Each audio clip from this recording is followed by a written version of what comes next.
other sororities. Phi Sigma Sigma is unique in that we were founded in 1913. I better remember the date. November 26th. November 26, 1913, and you know, as I look around the room and see all of you, I really think a lot about our founders. In 1913, not too many women were going to college at that time, and we had a group of women, our 10 founders, happened to be friends who wanted to be in the same sorority together. But because of the recruitment practices of the day, they could not.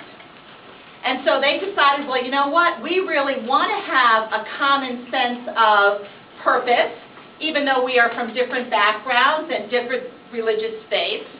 So they began their own sorority and called it Phi Sigma Sigma. And of course, at that time, they were just starting a little sorority there at Hunter College, having no idea that it would ultimately grow, as it did, over time.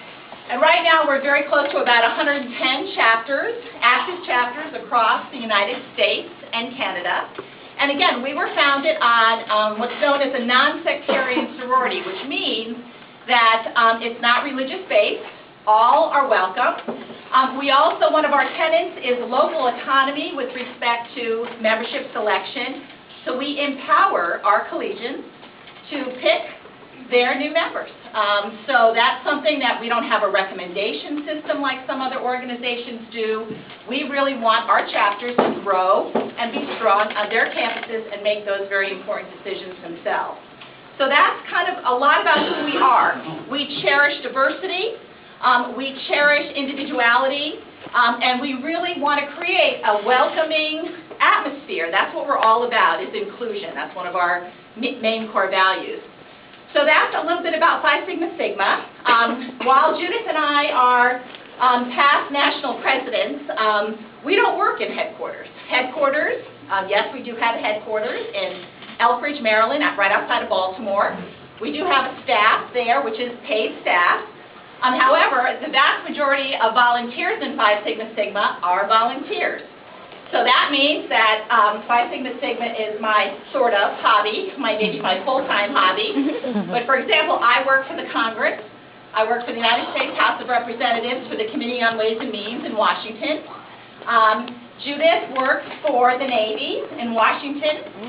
So we have other full-time jobs and careers that we volunteer for, but we choose to stay active in Phi Sigma Sigma because once a Phi Sigma Sigma, always a Phi Sigma Sigma. That's right. And essentially, you know, we're living proof to show you that, you know, your college days are just your first step of membership. After you graduate, we hope that you'll stay active, like Carolyn, Tracy, and us.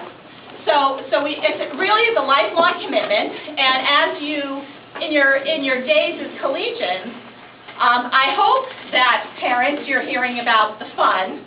Hopefully they're telling you it's fun, that they love their sisters and they really enjoy what they're doing. But I also hope that they're telling you a little bit about what it means in terms of their own leadership development. Talk about time management. Our sisters really learn a lot about time management. They learn a lot about how to be organized, how to plan events. They are really learning a lot of skills that will really take them far in their careers. So that's, I think, something you can feel very proud about. Also, in Phi Sig, we do a lot of networking. For example, where Judith and I are from Virginia, and we have a chapter, an alumni chapter there. There are 3 alumni chapters in this area here, made up of sisters from all different parts of the country who now live geographically together. And talk about connections. Carolyn was just talking, and we were just talking about the number of Phi Sigs who now work in her office. So those connections really translate into jobs. And that's a very important piece for your involvement in Phi Sigma Sigma, and you're connecting with other folks.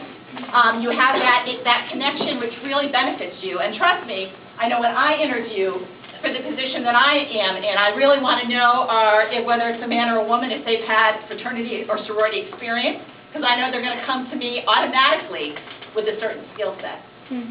So it's very exciting, and of course, if they're a Phi Sigma Sigma, well, we're going to make sure we interview them very closely. So it absolutely, it really does pay off tenfold. The other thing about that kind of inclusiveness piece that we work very hard on is essentially all about our new members. We do not call our new members pledges. They are our sisters. We ask them to join us, and when they join us, essentially they join us as equals. They wear letters right away. All of those kinds of concepts, that whole idea of inclusiveness is something that we feel very strongly about. Now, I know that can be particularly challenging on a campus where you may have others that don't share those same values, but we know you will all live up to our high standards because you are a Phi Sigma Sigma. You've been selected as a Phi Sigma Sigma, and we're very excited about that. What I wanted to do before I talk about the foundation is Judith has a unique perspective of being a parent of a Phi Sigma Sigma. So why don't you go ahead and share some of your reflections. Great, thank you. Well, in addition to being a Phi Sigma Sigma myself, I went to UCLA. My daughter is a Phi Sigma Sigma, and she went to San Francisco State. And she has 2 daughters, so we're hopeful that it's,